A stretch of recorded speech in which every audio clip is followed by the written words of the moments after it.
Alright, Nathan, it's been a while since we've spoken about something a little more highbrow. You know, an art house movie or something like that. So I was thinking we should maybe. Did you see the Godzilla vs. Kong trailer? We're talking about trash, aren't we? It's a good trailer.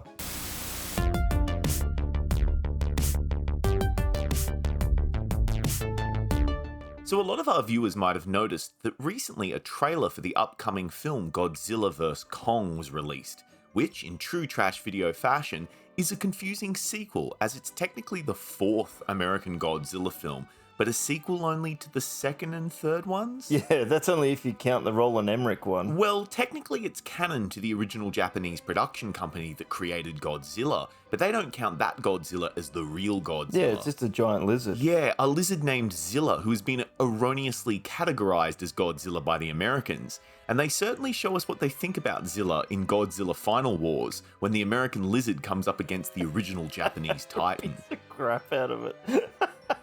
I'm pretty sure anyone involved in a Japanese Godzilla film just likes to pretend it doesn't exist, hey? Or that it's like some kind of illegal knockoff. Run! It's Godzilla! It looks like Godzilla, but due to international copyright laws, it's not.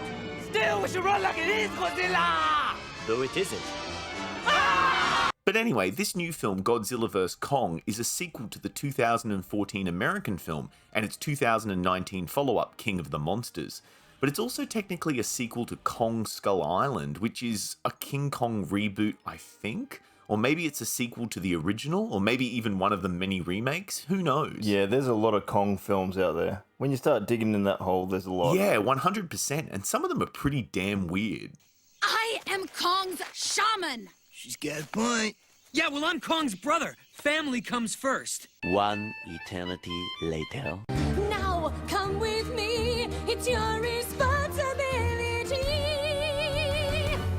But yeah, some people online are having a pretty negative reaction to this trailer, essentially talking about how it would be impossible for Kong to beat Godzilla. I don't know why people have these problems with these films. It's a giant monster movie. Yeah, I'm like, this is where you can't suspend your disbelief. You can fathom a giant nuclear lizard, but if it fights a giant monkey, that's just too much. But as soon as I saw this trailer, I was like, Nathan is going to love this. Oh, I'm so hyped for the new movie. I think it's going to be sick. I know you too well. There were so many telltale signs that you'd love this film. Kong's got some sort of axe thing. He jumps off an aircraft carrier to dodge a nuclear blast. It's awesome. You see, I was a little apprehensive about it all, and not because I can't buy the believability, but more because my favourite Godzilla films are the more serious, down-to-earth ones.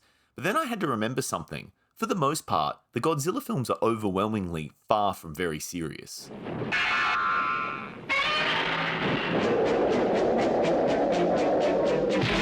Straight off the bat, if you haven't seen the original Japanese Godzilla, do yourself a favour and watch it. Definitely don't watch the American edit, which cuts out some of the great stuff and inserts an American actor into scenes, but find the Japanese original. It's actually got a lot to say. Yeah, no, it's actually about nuclear power and radiation and stuff like that. It's got a proper message to it. Yeah, much of the imagery and tone of that original Godzilla film is a response to the nuclear attack on Japan by America during World War II.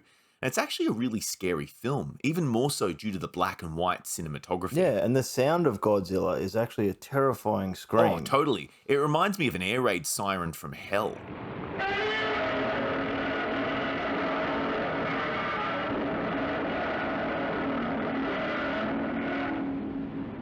Look, we've got to acknowledge that a lot of the effects in those early Godzilla films really haven't aged well, and even the later films, which do look better, are still pretty ropey. And that's not mentioning the wonky CG that starts to creep in here and there in those last few films. But even in the practical effects of the old ones, they had a lot of effort in there. They added, like, you look at all the models of the army vehicles and that shooting, you know, little sparks and that, which are meant to be tank shooting. Like, that's before Star Wars and stuff. They're using models and that. Some people would argue it looks better than Star Wars. Not many would agree. I was about to say, please introduce me to them so I can ask if they're out of their minds.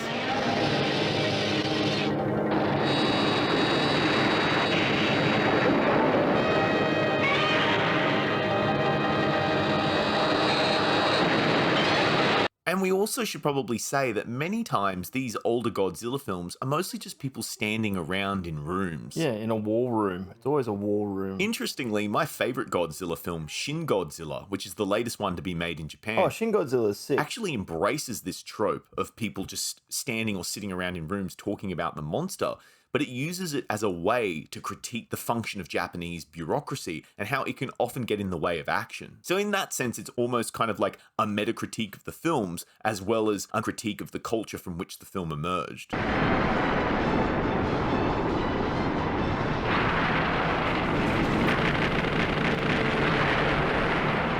But look, the original Godzilla and even Shin Godzilla might be trying to say something bigger in a somewhat serious tone, but that approach to making these movies didn't last very long. I know the American version from 2014 tried to keep it subtle and withhold the monsters to create tension, you know, following that idea of less is more. Yeah, exactly. It's kind of a very disturbing film. You're always feeling on edge. When is this thing going to happen? Totally. They treat the monsters almost like a natural disaster. When it occurs, it happens quick and brutally. But from the second film in the Japanese series, I think the producers at the time were starting to think more is more, because we instantly start to get a little silly.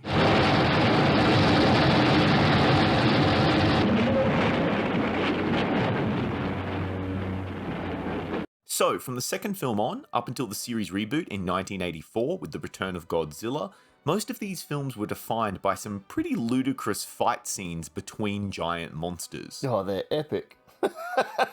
They're epic. They're awesome. Oh, they're so ridiculous. And even the later films, which are a bit more advanced from a technical perspective, have some amazing fight scenes in them as well. It's just so much fun having Godzilla and these reoccurring monsters he has to fight or work alongside. You got Rodan, King Ghidorah, Mothra. Oh, and Jet Jaguar, who is so bloody awesome, he has his own theme song.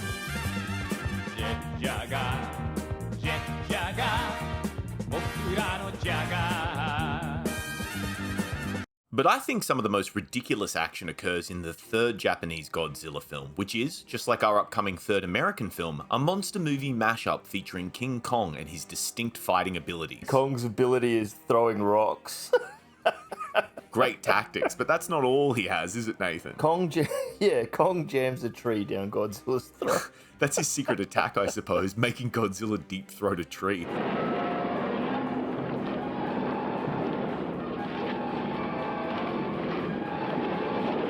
But my favourite part is when Godzilla suddenly becomes Raiden, the god of lightning from Mortal Kombat. Yeah, he's like buried. And then he gets electrocuted and he like Jason Voorhees back up out of the hole and starts fighting. Do you know why this ridiculous electricity moment is in the film? No. I did a bit of digging because I think this moment is so damn weird and it just fascinates me. And the explanation I could find online is that the original script didn't actually feature King Kong. He was swapped in for a different character who uses electricity. Originally, this movie was meant to be Godzilla vs. Prometheus, or Frankenstein's monster. Oh my god, that would have been awesome. Which honestly makes even less sense to me than using King Kong, because Frankenstein's monster is like 7 feet tall in the book, not Godzilla size. Punches Godzilla in the knee and just takes him down. I mean, we do have a proven track record on how to make him bigger. You don't stand a chance, cause now he's going to grow!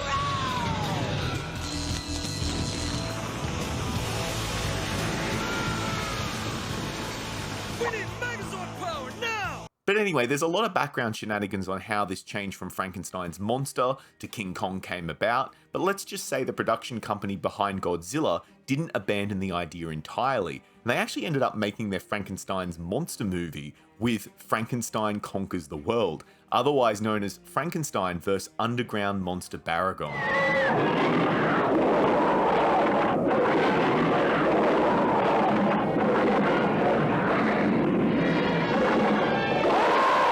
I mean, we know that Godzilla's roots are serious. It started serious with a serious message, but when you're dealing with the guys in suits fighting monsters and they add more and more monsters, it just gets dumb. Trying to have a serious message while there's a giant space moth shooting lasers at a 3-headed dragon. But I guess that's what you have to do. You have to keep upping the stakes. It's almost like an arms race against yourself. because if it's just the same thing over and over again, it becomes mundane and ordinary for the viewers, and it logically should become mundane and ordinary for the people who exist in the world that you've built. Folks, we're experiencing some moderate Godzilla-related turbulence at this time, so I'm gonna go ahead and ask you to put your seatbelts back on. I've come to terms with the fact that most of the films in the Godzilla canon are just about some dumb fun, some big monsters duking it out. I just hope they continue the trend of taking influence from the classic Japanese films, because that means we'll eventually get the best Godzilla character, Son of Godzilla.